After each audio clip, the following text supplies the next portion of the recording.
রাজধানী ছাড়তে শুরু করেছেন ঘরমুখো মানুষ। সড়ক, রেল ও নৌপথে বাড়তে শুরু করেছে যাত্রীর চাপ। তারা বলছেন এখন পর্যন্ত স্বস্তিতেই চলছে ঈদযাত্রা। এদিকে ঢাকার কয়েকটি বাস টার্মিনাল ও লঞ্চঘাট পরিদর্শন করেছেন দায়িত্বপ্রাপ্ত মন্ত্রী শেখ রবিউল আলম। তিনি জানান, গণপরিবহনের জন্য জ্বালানি তেলের সংকট নেই। হুঁশিয়ারি দেন, যাত্রী হেনস্থার ঘটনা ঘটলে ছাড় দেয়া হবে না। আরও জানাচ্ছেন মাইনুল মারুফ। ঈদ এলেই ঢাকা হয় ফাঁকা। জীবিকার তাগিদে ইট পাথরের নগরীতে আসা মানুষ ধরেন বাড়ির পথ। এবারও প্রিয়জনের সাথে ঈদ করার বাসনায় বাড়ি ফিরতে শুরু করেছে মানুষ। ঈদযাত্রায় গত কয়েকদিনের চেয়ে সোমবার যাত্রীদের ভিড় বেড়েছে রাজধানীর কমলাপুর রেল স্টেশনে। তারা বলছেন এবারের ঈদযাত্রা আগের চেয়ে স্বস্তির। স্কুলে পুরো রমজান মাসে বন্ধ, আর ঈদের 10 দিন বন্ধ দিছে। এখন এই খুশিতে নানার বাড়ি যাব ঈদ করতে, কাজিনদের সাথে একটু আনন্দ করব। ভালো লাগতেছে অনেক। আমি নানুর বাড়িতে যাব। হ্যাঁ, অনেক ভালো লাগছে।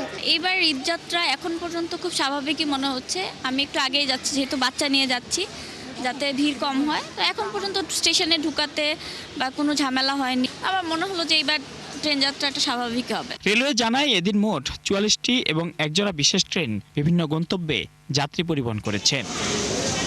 বাস টার্মিনালেও ভিড় বেড়েছে যাত্রীদের।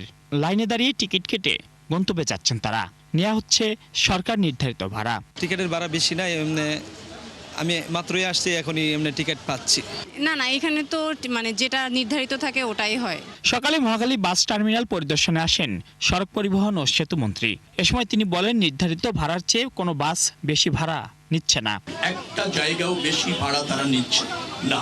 যখন চাহিদা থাকবে টিকিটের এবং বাসের, সেটাও কিভাবে তারা ফুলফিল করবে সেই ধরনের প্রস্তুতি আমরা দেখলাম যে তারা নিয়েছে। পরে দুপুরে সদরঘাটে আসেন মন্ত্রী। এ সময় যাত্রীদের জন্য হুইল চেয়ার, ট্রলি সেবা এবং বিভিন্ন রুটে কয়েকটি নতুন লঞ্চ সেবার উদ্বোধন করেন মন্ত্রী। পরে বলেন, এবারের ঈদযাত্রায় নিরাপত্তা বিঘ্নের মতো বড় কোনো চ্যালেঞ্জ নেই।